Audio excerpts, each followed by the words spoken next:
Welcome to this week in the world of wrestling. Welcome to TWitWoW, the best wrestling podcast made for wrestling fans, by wrestling fans, on the web today. I'm John, that's my cohort and commentary, Ashton, and this is our Monday Night Raw review. And I got to level with everybody, and I got to level with my cohort and commentary here. I don't know if it's me. Maybe I'm just in an off mood tonight, but I could not get into this Raw at all. Now, that's not to be conflated with that this Raw was just flat out terrible. It had its moments of brilliance and some segments I thoroughly enjoyed. But throughout the course of the 3 hours, I just felt a disconnect with the majority of programming. To put it succinctly, I was bored for most of this Raw tonight. But maybe Ashton feels differently. Ashton, what do you think about this Raw tonight? You know what, dude? Here's my thing. Did I enjoy certain parts of tonight's Raw? Yes. But you know how when we first originally came up with the whole idea of having this Heat of the Night segment where we talk about the bad stuff in the show, get that out of the way so that our entire actual review of the show could have a more positive vibe to it, we said that we were both going to have 3 Heats of the Night each. If you end up having any Heats of the Night that I agree with, I am probably going to need to copy you, because as of right now, I've got 4 Heats of the Night lined up, and I don't want to go over 3, so I'm hoping that we can agree on one. Yeah, I'm hoping so as well. So, I mean, with all that talk, let's get right into it. Heat of the Night. And again, as Ashton explained, Heat of the Night is our forum to discuss any negative feelings that we had. So, while some of my negative feelings may not be intense enough to be classified as Heats of the Night or nitpicks, this is just the most appropriate forum to get them off my chest. First off, did not like that Dean Ambrose took the loss. I understand why he did it, because he was just a casualty in a grander narrative about the authorities' reconciliation, but you couldn't have gotten anybody else to kind of serve that role. I was even thinking, as much as I love him, Dolph Ziggler. I mean, rumors are circulating everywhere about his contract status. He's not really doing anything at the moment, as evidenced by the segment he did get tonight, but that was a whole nother problem I had. And, you know, Dean Ambrose, to me, was kind of having this upward mobility, being in the title picture, cutting these great promos and being relatable. I really didn't like seeing him, you know, take the loss there. So that was my first thing. Second complaint that I have, just kind of give it rapid fire. Again, more of a nitpick. Even though we didn't see Randy Orton tonight, which was surprising, I don't imagine that his business with Sheamus is over. I still imagine that Sheamus and Orton are still going to have probably a match at Battleground and continue their program. But I was telling you tonight during Sheamus versus Roman Reigns rather, that I would have liked to have seen Sheamus and Neville have a program, because it came down to those two guys on the ladder at Money in the Bank. And I felt like that could have been a nice higher profile feud to have Neville in. Not even saying he had to win any of the matches, just, you know, hang in there with Sheamus and be a part of a bigger program. Instead, he's randomly stuck between PTP and the New Day, which I at least give WWE credit for keeping Neville on TV, because that's how he, you know, stays fresh. He stays in everybody's mind. I just wish it was in something, I don't know, that made more sense than this. This doesn't really make much sense to me. And then I guess my final nitpick, because we can't do Divas, because that segment was all kinds of confusing tonight. As far as Roman Reigns and Bray Wyatt goes, you know, like, I liked what they did, and I like that they're trying to take it outside of the usual Bray Wyatt story where, oh, I cut cryptic promo, I stalk you, and then it's whatever, and they're trying to give it, I guess, a little bit more depth.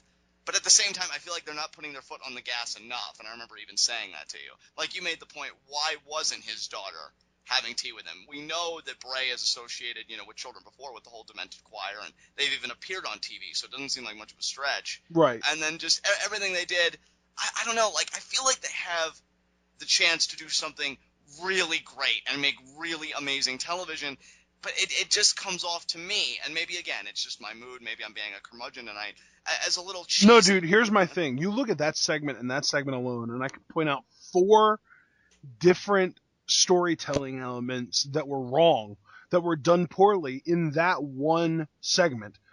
First of all, I think that if you're going to have Bray tease that he's having tea with Roman Reigns' daughter, that you need to go all the way and have him actually be sitting at that table with Roman Reigns' daughter. You could even play it off as innocent, where she's just sitting there and she just kind of sees Bray as this funny, jolly guy that's having tea with her. Or you could go a little bit darker, maybe have her with tape over her mouth just to make it really creepy. There are a lot of directions you could go. And another step, though, is if you don't want to do that, why is Roman Reigns dumb enough to buy it? I don't know, dude. Why is Roman Reigns all of a sudden the dumbest guy on the roster? Like, this kind of goes back to when Seth Rollins literally looked Randy Orton in the eye, and the guy said that he was going to put him through hell, and then he just said he was kidding, and Rollins bought that part and not the rest of it. See, and that was bad because Rollins is a heel, but more importantly, he's a heel that we're supposed to buy as this really cerebral kind of guy. I mean, for God's sakes, his nickname is the Architect. For Roman Reigns... but I think that this is even worse, because, if you're Roman Reigns and that happens, you've got to have a thought process. Okay, did I bring my daughter to work today? If not, what am I worried about? Second of all, if I did bring my daughter to work today, where is she? If the answer is anything but backstage, you've got nothing to worry about. And third of all, if I brought my daughter to work today and she is backstage, is there anyone around that might be able to prevent Bray Wyatt from frickin' abducting her? And if the answer to that question is anything but no, there's nobody around that could possibly prevent Bray Wyatt from abducting her, then you've got nothing to worry about. But if you answered yes to all three of those questions, then guess what? Now you're an even worse dad than anyone ever could have possibly imagined. And see, the only, and admittedly flimsy defense that I can offer Roman Reigns' here we go. actions... John's amazing twists that somehow make me question my own logic. Hey, look, man, I missed my call as an attorney, okay? This is the only chance I get to show it off. I think they're trying to say, look, when something with such emotional the emotional response, I get that. Yeah, it's you're not really thinking with rationale, because everything you're saying makes sense. Like, why that? First of all, if you know that this is going on, why even bring your child to work in the first place? But then fourth of all, the big thing, if you already know that the area that Bray Wyatt does his little vignettes from are backstage and not some random hick ranch down in Louisiana, what do you have to worry about? Dude, I don't know. I mean, I know they kind of portray Bray Wyatt as, like, this beyond human kind of thing. I don't know. It just seems like this really kind of, I don't want to say paranormal entity, but this very, supernatural kind of dark entity. So maybe, he can transcend space and time or whatever and can do whatever he wants whenever he wants to. I wish. I mean, I'd buy more into the stock of Bray Wyatt if he really was the new face of fear, but he kind of lost to Undertaker, just putting that out there. Another problem I have, and I want to thank you for keeping the conversation going. Like I said, dude, I only got to 2 of my 4 parts of what's wrong with this. So yeah, go ahead. Well, maybe we share another one, because as much as I shouldn't even say as much as I like the emotional stakes, because we've been picking holes in that, but as much as I appreciate, I'll put it that way, that they're trying to put emotional stakes, why should I care about this match when Roman Reigns beat Bray Wyatt a few weeks ago after already beating 2 men prior? Yeah. Like, there's nothing... Now, I wasn't even going to bring that up, because I'm looking exclusively at this segment rather than the storyline as a whole. And that's fair enough, because, the segment alone, obviously you said you got, 4 points to pick apart. Now, I could see the one excuse being, well, that Roman Reigns... he was on his game, that was purely business, and now again, emotional stakes, it throws your rationale off. But still, you went through 2 other guys before a perfectly healthy Bray Wyatt, mentally stable or not, mentally focused or not. So what makes me think that when you climb in the ring again, when you're both at 100%, maybe Bray has a psychological advantage, that's really going to make that much of a difference? I don't know, man. That's why I just feel like they've got to really go that extra step for me to suspend that disbelief and be like, you know what, Bray Wyatt can beat Roman Reigns. Because right now, I just don't believe it. I think that's another problem that's kind of nagging me when I watch these segments. But you know what? I'm going to give the floor to you now. What were the other points you wanted to make? Okay, point number 3. Who won the match? I don't even know. Yeah, exactly. And neither does anybody that was at the arena, because they didn't actually end the match. There was no announcement. There was no your winner due to count out. Sheamus, nothing happened. They just ended the segment and awkwardly moved on to the next thing. Right. And fourth of all, what happened to Roman Reigns when he saw that little shrine that Bray Wyatt made up of him? Yeah, you were saying that too. Like, we were watching it, and you're like, oh, come on.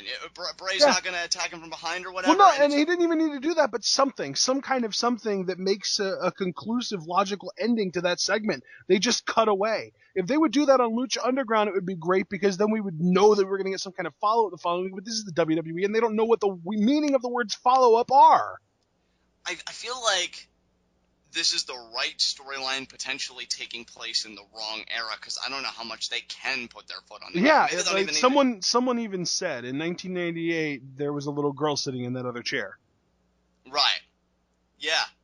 And you know, last week on Raw 12, I made the comparison with the Sandman Raven storyline in ECW. You know, again in that same time period. Yeah, well, and I think that you, me, and just about everyone had it in our minds that as creative as that might be, there's no possible way they're ever going to do that in today's day and age. Right, and I don't know if they can overcome that handicap, or even if it's really a handicap at all, and it's just something else entirely that can be attributed to this.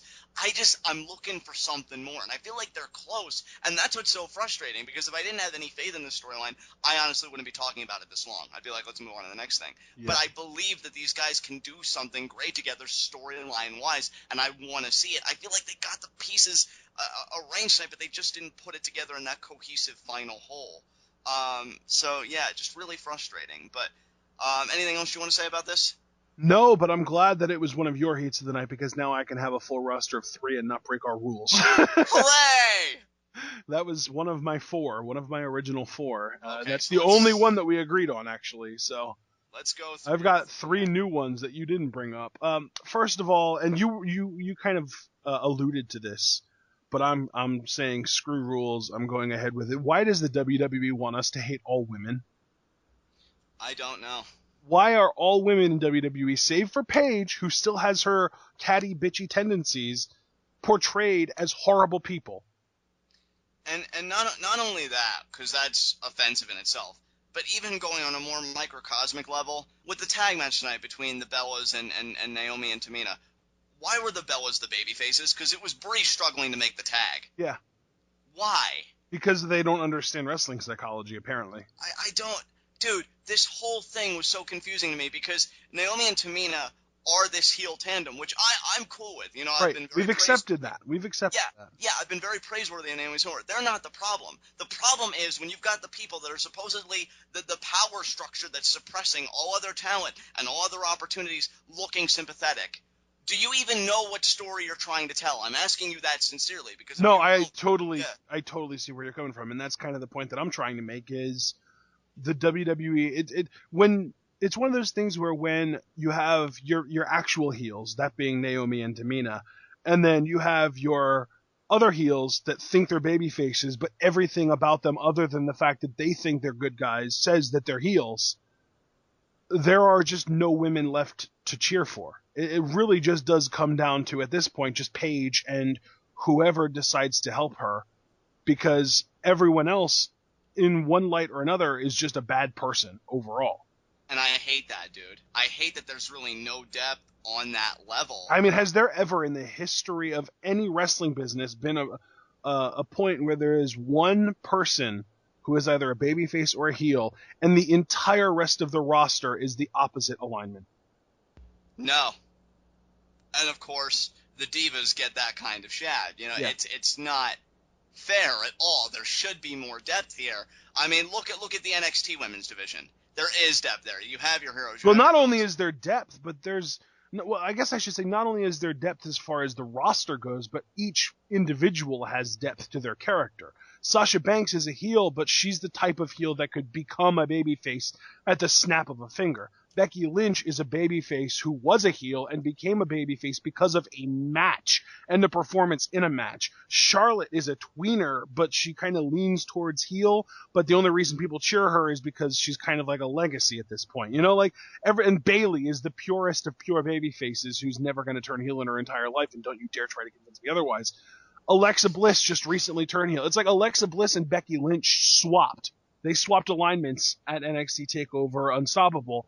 And there's this constant dynamic, sort of ever consistent but still ever changing dynamic between the women in NXT. Meanwhile, in WWE, you just have a bunch of women that all hate each other and are terrible, except for Paige, who is slightly less terrible, but apparently people like her more. And that's such a shame because you were, mentioning NXT women and you were going down the roster. To me, Becky Lynch alone has some of the most depth of anybody on that roster, given, again, that whole Finn Balor look into that we saw last week. Like, she's Becky Lynch, purebred babyface now. Yeah, it's ridiculous. And yet, these women And, have dude, here's the thing. This is just talking to our fans that aren't avid watchers of NXT. She was basically a heel. And she was turned heel by Sasha Banks. Sasha Banks basically told her to stop, pandering to the crowd and start looking out for herself. And they became a faction called Bay, Best at Everything. And they kind of ran roughshod for a while, but then there was a Fatal 4 match that they were both involved with that Sasha Banks ended up winning. She ended up winning the championship, and Becky Lynch kind of, after that, she was a little bit bitter, but she kind of insisted that, well, if anyone was going to win it, that wasn't me. I'm glad it was Sasha. And then Sasha started talking about how she made Becky Lynch, and Becky Lynch kind of got really, you're gonna pull that out? And she started getting angry at Sasha, and next thing you know, they were in a program with each other because Becky Lynch earned the number 1 contendership to fight for Sasha's championship. The match starts, and by the end of the match, Becky Lynch has completed a 180-degree face turn to the point that the crowd is singing her theme music and cheering for her, standing ovation on her way out of the arena. If that is not absolutely perfect storytelling, and it's simple, it's not overly complex, but if it's not absolutely perfect storytelling, I don't know what is. And, I mean, you said it better than anybody. You said it certainly better than I ever could. And that's kind of my gripe, though, is that these women on the main roster, they have stories to tell, too. But nobody cares, and by nobody, I mean obviously the creative heads and all the writers, yeah. The writers. Nobody cares about those stories, so to save time, and because they're lethargic dealing with their characters, and I say that term very loosely, they paint them with the same brush all across the spectrum, and maybe they allow a handful of women, case in point, maybe, if you want to argue a Paige and the Bellas. Yeah, well, and that's the crazy thing is that the Bellas are the so-called exception, but they're not even really the exception. They're still heels. They just, it's almost like they're painting outside the lines in a way that they shouldn't be allowed to, because they are heels, but they're acting like faces because they know that that's the way to make more money for merch sales, maybe? I don't know. I don't know either, man. It makes no sense whatsoever, and I think that's where my heat of the night comes from. Not necessarily because the women are worse or anything like that, just because the way that their stories are told, it makes it seem like the writers genuinely just don't care about them. And that's a huge problem, because, I mean, hell, I gotta say it, even women on NXT that we have a gripe with, Dana Brooke, the one thing I can count on with Dana Brooke is that she's consistent. Yeah. She's not going to come out one week and try and curry favor with me by being sympathetic or doing any other kind of, crap. And what's so funny is that if you look at NXT, I think that the one person that we could have the most gripe with as far as inconsistency with is Charlotte. And even she is the exact opposite to the Bella Twins. She's supposed to be a babyface, but she's so ingrained in her father's heelish tendencies that she treats the crowd like crap and acts like a heel when she's supposed to be a face. So it's the exact opposite problem. It's such a shame that I think about those women of NXT, and there's a bigger, I think, and more pertinent point here to this discussion, because those women in NXT in due time will be coming up to the main roster one by one. But it's not going to matter if the same writers are still around. Exactly, because all that nuance, all the stories that they've done down in NXT aren't going to matter when they come to the main roster, because they'll just be painted in that same brush. I mean, hell, honestly... And that's why I keep on saying that I want Charlotte to get called up, because, Charlotte is one of those things where, I enjoy her work and she's good, but I think that she'll be just fine on the main roster, if for no other reason because they'll look out for her because of her last name.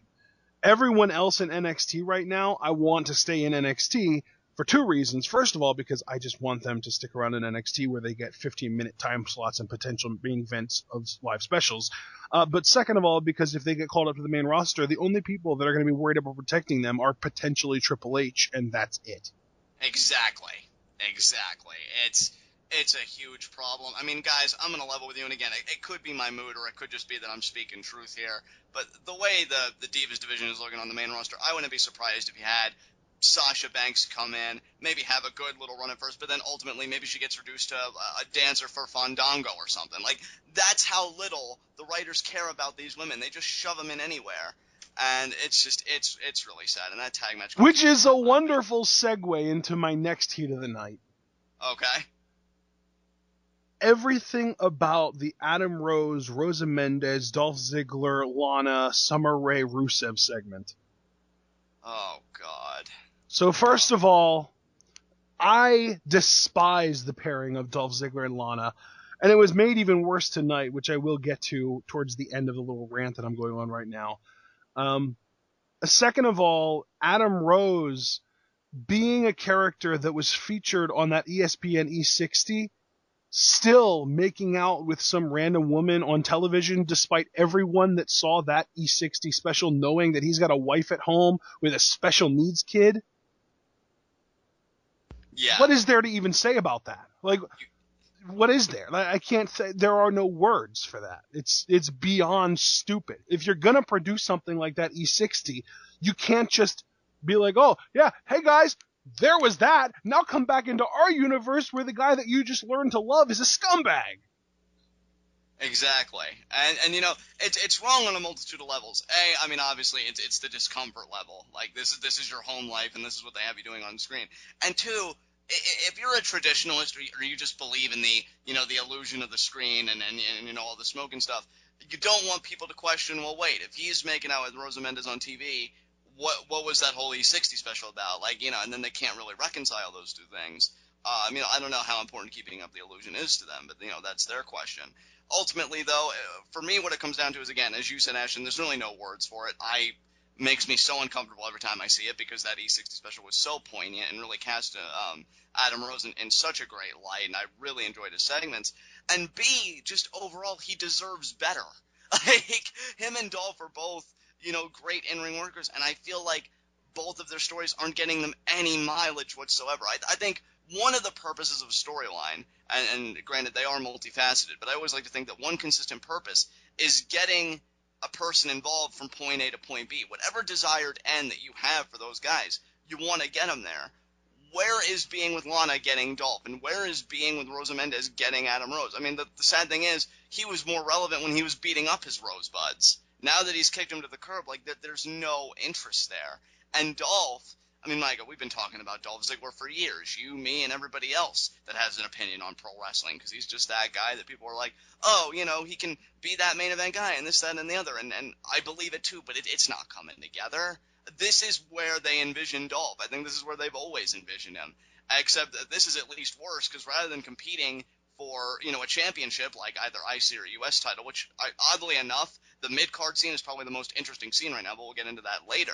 He's hooked up with a woman who he has no chemistry with, which you've noted aloud multiple times, Ashton. And I'm just waiting for Rusev to heal so we can go back on a tear. I miss Rusev. That's how bad this has gotten. You know, I've always liked him, but, like, I want to see him rip people apart so we can progress this story already. It's getting maddening. Yeah, and well, that's the other thing too, is that, I mean, this entire thing with Ziggler and Lana is making me feel bad for Rusev. That's not supposed to happen. No, it's not. Because he's on crutches, which I think creates a certain imagery. He's on crutches watching his ex-girlfriend making out with somebody else. Quite passionately about that. I even joked, like, if you guys want to come up for air at any time, you know, it's okay. And yes, we're supposed to remember that Rusev is a jerk. Like he said to Lana, you know, you just have to say that I was wrong and this and that. And yes, he is a dirtbag, but I think you want to keep that message consistent. I almost feel like it's funny, because on one hand, WWE doesn't rely on their audience to remember things, and yet I feel like in this occasion they are kind of relying on them. Well, just remember what Rusev said to Lana and everything, and I do, and you know, they're right. I'm, you know, Lana in a kayfabe sense, I'm glad she's doing better, but I just still, it's just so. And then Summer Rae coming in, which, what does that say about the Summer Rae character, knowing how Rusev treats his women, because, you know, Yeah. how the whole thing with Lana went, that establishes a precedent for his behavior, and then Summer, by kind of being flirtatious, offering the crutch and saying that Lana's not worth it, I mean, I don't want to say anything negative about Summer because I like Summer, but as a character, I don't think it sends a good message that she may be permissive of that behavior. I think that sends a bad message. I'm sorry. Like, that's not me trying to be a certain way, because you guys know when I'm trying to be a certain way. I'm just saying as a character, that doesn't look good to me at all. I don't know, dude. Yeah, there's just like I said, it was everything about the entire segment. I mean, first of all, you've got Ziggler and Lana making out, which, again, I've said does nothing for anyone. And frankly, it makes Ziggler look like a heel. And then, oh crap, I almost called him Ray. Adam Rose cuts a promo. Apparently, he's got an anti-American gimmick now, and he says that you people in your country don't know what real love looks like. Rosa had one line, and it was the worst part about the entire segment, so that goes to show you how useful she is. They make out for no reason whatsoever, and it's uncomfortable because we all know about Ray LaPon's son and wife. And then the match happens. Ziggler wins with, I forget, what did he even, the super kick when Rose was coming off the top rope. And then Ziggler and Lana, in an attempt to outdo Adam Rose and Rosa Mendez, make out vigorously while Rusev watches. And Rusev, being a human being, has a mental breakdown in the back and tosses his crutches, forgetting that he's injured, loses his balance, falls down. So now he's sympathetic. And then Summer Rae shows up and offers to hand him back his crutch and says that Lana isn't worth it. Well, you know what? At this point, I feel bad for Rusev. I'm starting to dislike Ziggler.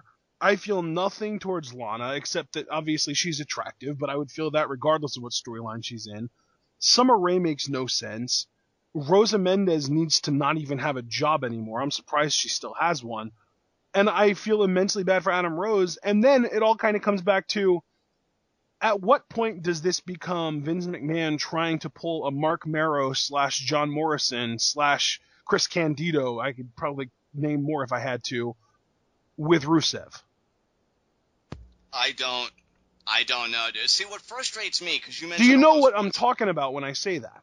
Well, I mean, I know John Morrison, like, his whole thing was, he left, and then he went on to do better things. So I didn't get the other references, though. So, I mean, if you want to elaborate. John Morrison, Chris Candido, and Mark Marrow all have one thing in common. They were all legitimately together with a very attractive female that Vince McMahon perceived to be a main event female, whom Vince McMahon then proceeded to attempt to hook up with other superstars because he didn't perceive the man that she was with to be a main eventer. Right. Candido with Sonny, Marrow with Sable, and obviously Morrison with Melina. So yeah, Vince McMahon, if he sees a guy with a girl that he thinks has main event money written all over her, that he doesn't see the same thing in the guy, he will go out of his way to try and make them break up and get the girl either single or with a guy that he perceives as a main eventer. And that just makes him the worst kind of person. Right. That you're willing... But it's starting to feel like that now. It really is. Like, this whole angle is starting to feel like that. I wanted to call BS on it before, but I'm starting to kind of come around and see it with my own eyes that, yeah, this is really starting to feel like a manipulation aspect. Well, that's crazy, isn't it? Because, I mean, I originally read it from, Wrestling Observer, and I think Gordon passed it on to me originally. So I heard that, I read it, and then it came out of Dave Meltzer, which we know that he can be kind of, on or off the fence. And then you know what, dude? Here's my thing. Meltzer, if you are going to trust any dirt sheet, it's the Wrestling Observer. And the reason I say that is because every other dirt sheet in existence either makes shit up or gets their shit from Wrestling Observer. That's it.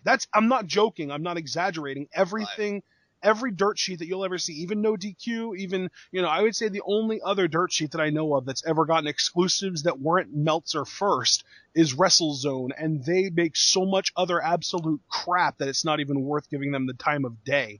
So if it's coming from Meltzer, that means that it's either one of two things. It means that either A, he's been fed information from somebody that doesn't necessarily have access to the proper information, or B, it's true. Whereas if you look at any other dirt sheet, it means that either A, they made it up, or B, they got it from the Observer.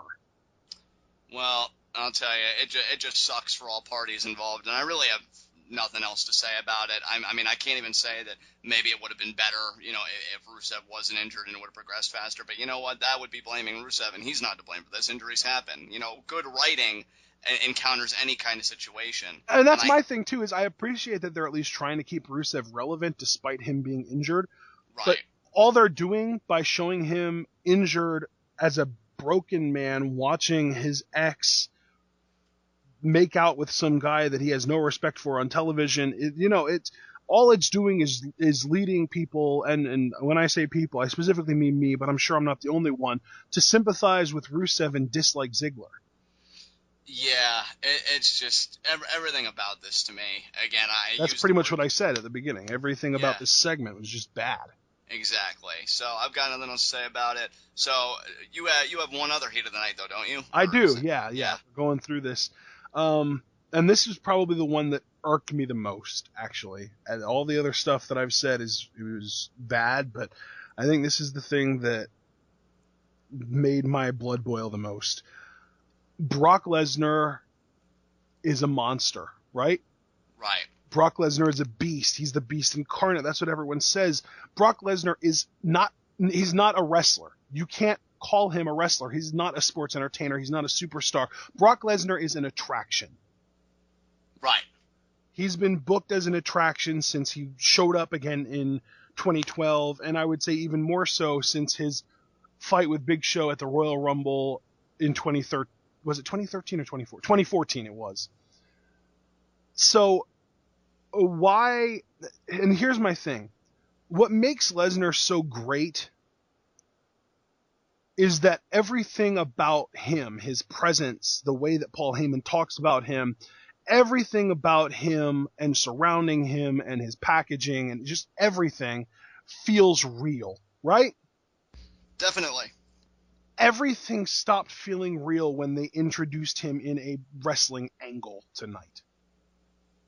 Yeah, I could tell just from you kind of reacting. You were not a fan of this at all. That's my thing, man. It was an angle. And here's the thing.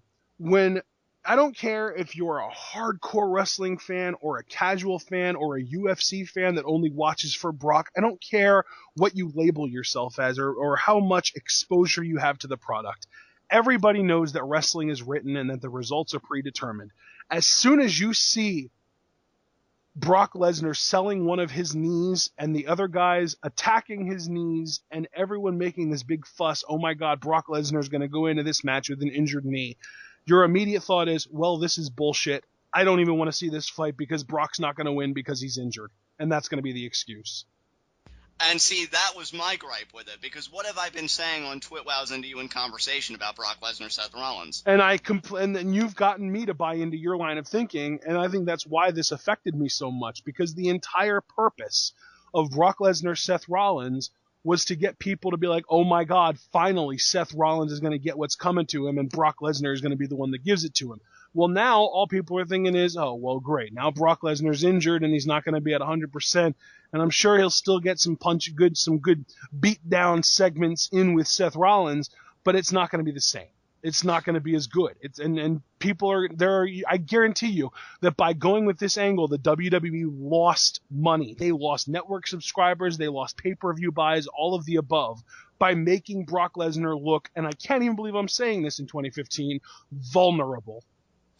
Yeah, I had a multitude of problems with this segment. I really just left it because I knew you had a problem with it. I think you were angrier about it than I was overall. But, I mean, my one problem with it, I mean, some were very minor. I didn't like that Brock got offense on Seth at all, to be honest. Again, I really would have preferred no physicality between these two until Battleground. Really make people want it. But that's just a minor gripe. It happens. I'm used to it in 2015. That's just a nuance that you think would have made it a little bit better, but it's not necessarily something that detracted from it. Exactly. So I can get over it. Still have a problem with the Authority and their champions having this waffling relationship.